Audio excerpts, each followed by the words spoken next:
Hi, love. Hey. What are you doing?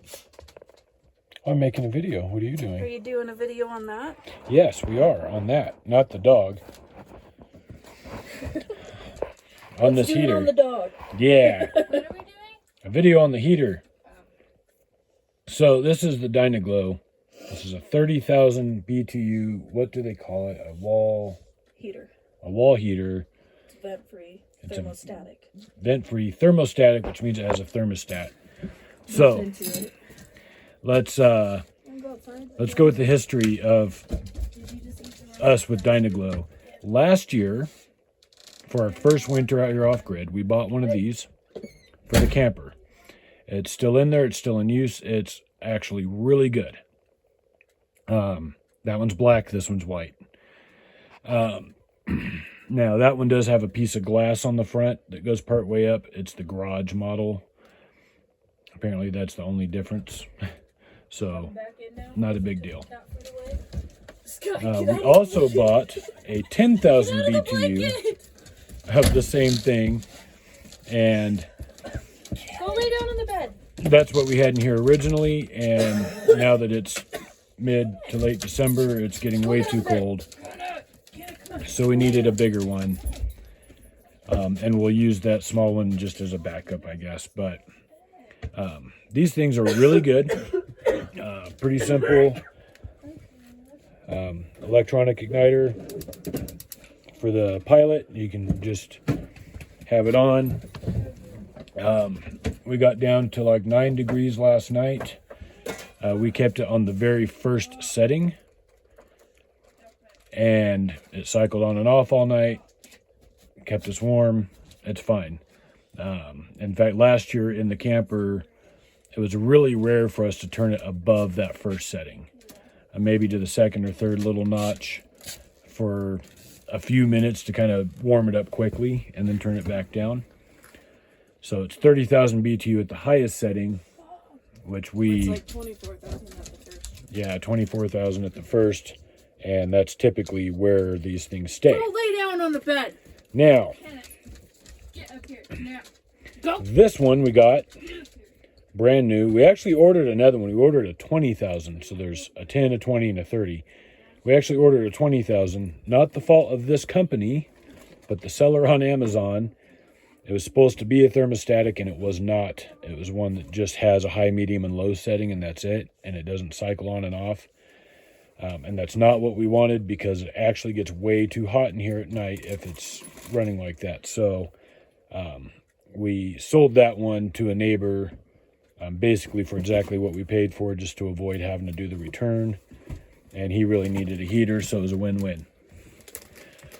Now, we got this thing, and the first day it was working fine for a couple hours, and then the pilot light kept going out. Let's turn the pilot light on. And the pilot light kept going out. Now, we'll show you a couple of things on this. The pilot light goes like that. A little thing glowing next to it, that's actually the thermocouple. And that is what tells if that isn't sensing the flame, it'll cut the gas off. I called tech support and I tell them, hey, this pilot light keeps going out, and I'm describing what it's doing. They sent us a thermocouple, which was not the problem. The problem is you could blow on it like this, which barely disturbed the flame now, and it would actually blow out. So the flame turning on, the main flame, would actually blow the pilot light out, and then when it did cycle off, it would not cycle back on. You want something sweet? So what it turned out to be is the actual thing that the pilot light goes. That's that burner, basically. There we go, that focused. And you can clean them out. You should clean them out with some canned air. And we did that and it still wasn't working, so we went ahead, since it was the weekend and their customer service is closed, we went ahead and took the one out of the small heater that we're not using and put it in here because we looked it up. It's the same exact part number. It has worked flawlessly ever since. Now today I called and he absolutely agreed that that was probably the problem. In fact, he said it should have been all one unit because on here, the igniter actually slides in here and that thermocouple slides in here. And he's saying it should have come with this, with the thermocouple already on it, and it wasn't. It was just the thermocouple. So, so they are going to send one. However, they are out of stock. And it's December 22nd today. And he said it's going to be somewhere in mid-January before they get them in stock.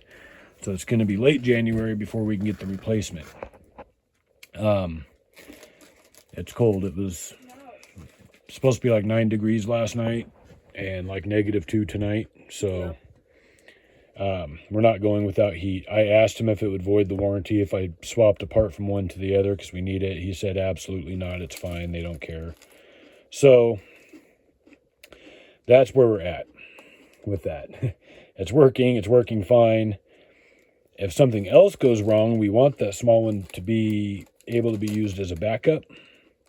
So we'll have to swap that part back over. So we still want the replacement so that we don't have to do that.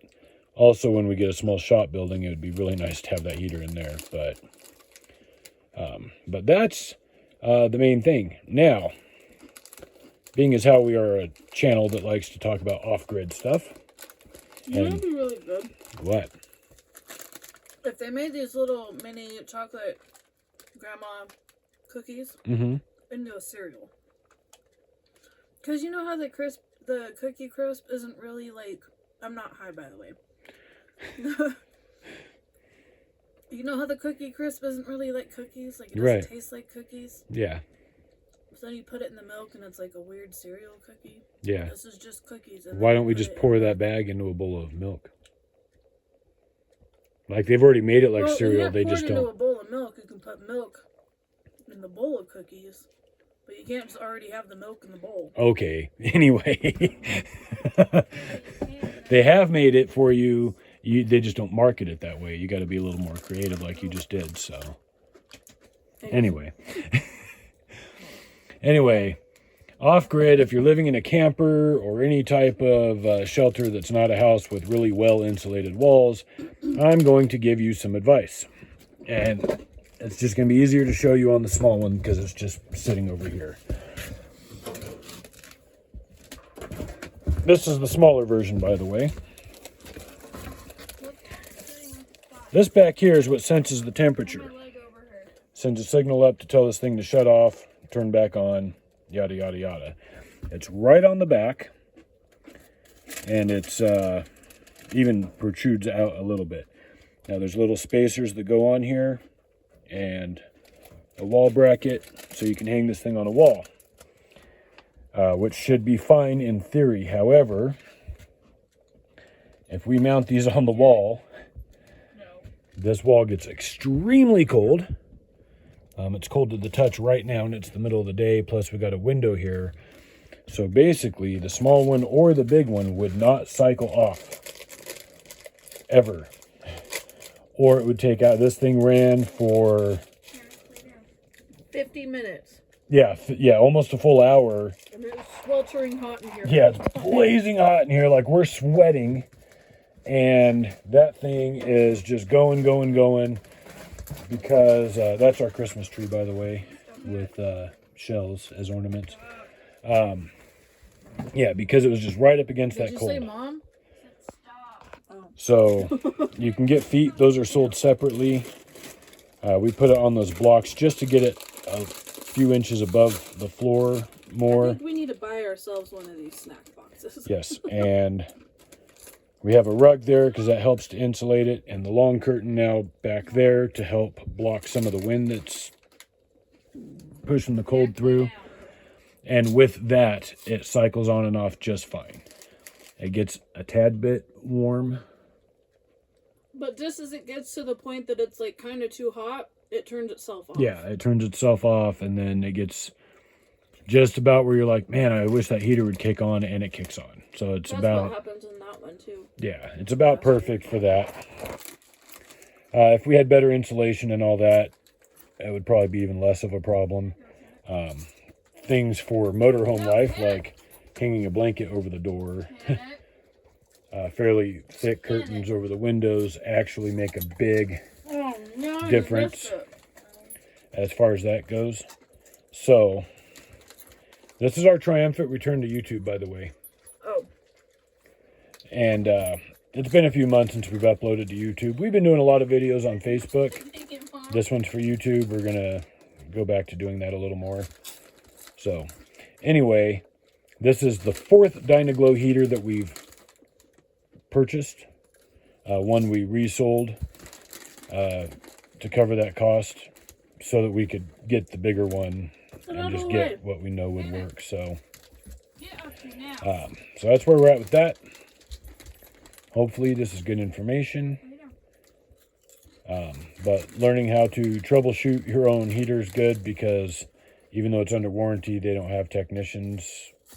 Especially if you're off-grid, you're probably not in an area where there is anyone to service. Like here. Yeah. Because apparently there's no local dealers for fucking anything out here. Including Briggs & Stratton, so we're having a generator problem, and our option is to drive it 150 miles to the nearest dealer. No, it's more. Oh, is it more? Oh, there's none within 150 miles. So, and it's like a 5 or 6 hour drive to get to where that dealer is. The cost of gas and wear and tear on the truck would far exceed that of just replacing that generator. Just the cost of gas would far exceed getting a better generator. So anyway, at a less cost. That's our story on the heater. And we're sticking to it. And we're sticking to it, yeah.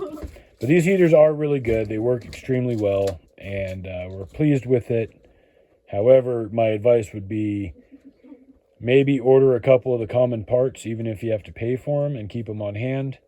Because, I mean, it took them a week, well, actually like 8 or 9 days to send out the other replacement part that didn't work. So we were not able to use this heater, and it's winter. So we definitely need to have the spare parts on hand, and you should too. So thanks for watching, guys. Like, comment, subscribe, share, and we'll see you next time.